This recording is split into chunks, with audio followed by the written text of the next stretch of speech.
धुन सुनिकर मन समझाई, धुन सुनकर मन समझाई।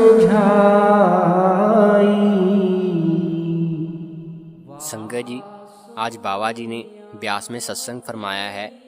बाबा जी आज स्टेज पर सत्संग शुरू होने से कुछ मिनट पहले आ गए थे।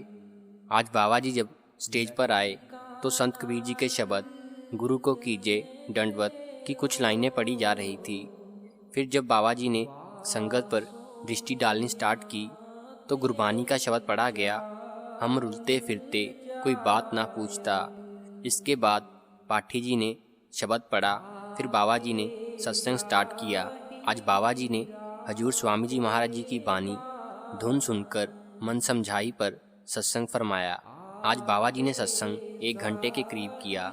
संगत जी, सत्संग की शुरुआत में बाबा जी ने फरमाया कि ये हजूर स्वामी जी महाराज जी की बानी है। आप इस शब्द के ज़रिए हमारे मन की ओर इशारा कर रहे हैं। मन हमारे काबू में नहीं है, इसलिए हम जो कार्य पूरा करना चाहते हैं वो कर नहीं पा रहे। आमतौर पर बच्चों के सवाल होते हैं कि हमारा पढ़ाई में मन नहीं लगता, और बड़े बोलते हैं कि हमारा भजन सिमरन में मन नहीं लगता। वो इसलिए क्योंकि हमारे मन के ऊपर इतने प्रभाव पड़े होते हैं, और उन्हीं प्रभावों के कारण हम जो करना चाहते हैं वो कर नहीं पाते। अब हम सोचते हैं कि जो मन दुनियावी चीज़ों में लगता है वो मन अलग है, और जो मन मालिक की भक्ति में लगेगा वो मन अलग है। अब मन तो एक ही है। यहाँ पर कबीर साहब ने फरमाया था, कबीर मन तो एक है, चाहे तहाँ लगाओ, चाहे गुरु की भक्ति में, चाहे विषय कमाओ। भाव की मन तो एक ही है। बाबा जी ने फिर आगे फरमाया, पुराने ज़माने में सोच प्रचलित हुई कि मन इंद्रियों के भोगों का शौकीन है, तो ऋषि मुनियों ने मन को इन चीज़ों से दूर कर दिया। वो जंगलों पहाड़ों में चले गए, वापिस आए तो किसी को काम ने मार गिराया, किसी को क्रोध ने, और किसी को अहंकार ने। उनको रिद्धि सिद्धि हासिल हो गई, लेकिन मन काबू में नहीं आया। मन काबू में नहीं था, इसलिए जो कुछ हासिल भी हुआ था वो भी गंवा लिया। फिर दूसरी तरफ नए फिलोसफर आए। उन्होंने सोचा कि मन जो मांगता है उसे दे देना चाहिए, कहीं ना कहीं तो इसकी भूख मिट जाएगी। लेकिन वो भी इस चीज़ को समझ नहीं पाए कि मन तो एक अंधा कुआं है, इसको जितना देंगे इसकी उतनी भूख बढ़ती जाएगी। इसलिए स्वामी जी महाराज इस शब्द के ज़रिए समझाने की कोशिश कर रहे हैं कि धुन सुनकर मन समझाई, कोट यतन से यह नहीं माने। भाव की मन को काबू करने का सिर्फ एक ही रास्ता है, और वो है शब्द की कमाई, नाम की कमाई। जब तक हम अपने मन को उस शब्द के साथ नहीं जोड़ते, ये हमारे काबू में नहीं आने वाला। वही एक ज़रिया है जिससे हम अपने मन पर काबू पा सकते हैं।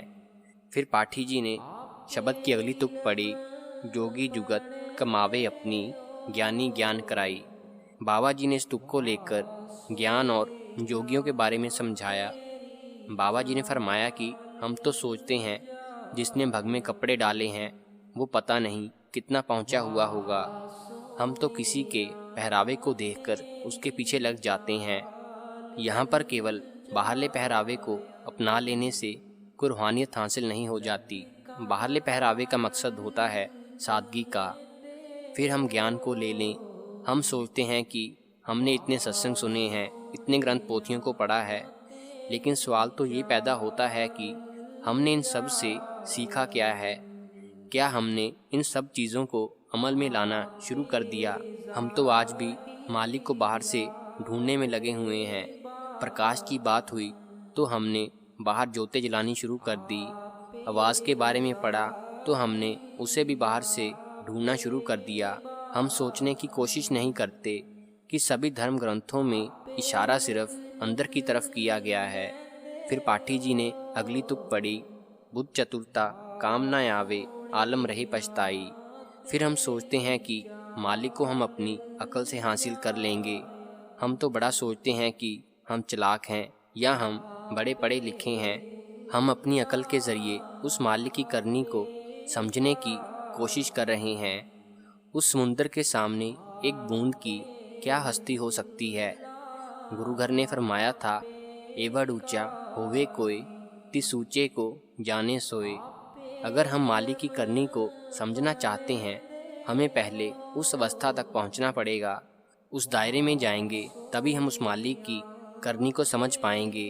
अभी तो हमारा दायरा बहुत छोटा है। अब छोटा बच्चा कहे कि उसने पढ़ाई करने से पहले अपने टीचर की इंटरव्यू लेनी है, क्या वो इंटरव्यू ले पाएगा? उस बच्चे में इतनी अकल होती तो उसे टीचर से सीखने की क्या ज़रूरत थी। फिर बाबा जी ने आगे फरमाया कि हम तो लंबी चौड़ी प्लानिंग कर लेते हैं कि हमारे बाल बच्चे बड़े हो जाएं या बिज़नेस अच्छा हो जाए तो हम भजन सिमरन करेंगे। हजूर फरमाया करते थे कि ये तो हमारी प्लानिंग है, उसकी प्लानिंग को कौन जानता है। बाबा जी ने फिर फरमाया, आशा पर्बत जिड्डियाँ मौत तनावा हेठ। हमारी इच्छाएं इतनी बड़ी हैं कि हम भूल जाते हैं कि मौत दरवाज़ा खटखटा रही है। जब हम वापस उस मालिक के पास जाएंगे तो क्या मुंह लेकर जाएंगे। फिर सत्संग के आखिर में बाबा जी ने फरमाया कि कबीर साहिब ने सारे ग्रंथ पोथियों का निचोड़ कुछ लफ्ज़ों में निकाल दिया। आपने फरमाया, कबीर आदि साध ये कोट ग्रंथ जान, नाम सच जग झूठ है, सूरत शब्द पहचान। भाव की इस संसार में सब कुछ टेम्परेरी है, सच सिर्फ एक ही है और वो है कुल मालिक। हमने अपने आप को उस शब्द, उस क्रिएटिव पावर के साथ जोड़ना है। जो कुछ भी मिलेगा हमें अपनी करनी का मिलेगा। इस दुनिया में कोई भी चीज़ मुफ्त नहीं है, हर एक चीज़ का हिसाब देना पड़ेगा। फिर बाबा जी ने आखिर में फरमाया कि हमने करके दिखाना है और बनकर दिखाना है। संगत जी, कल जो बाबा जी ने शनिवार को सवाल जवाब किए हैं वो भी आपके साथ जल्दी शेयर कर दिए जाएंगे। अगर वीडियो अच्छी लगी हो तो चैनल को सब्सक्राइब ज़रूर करें।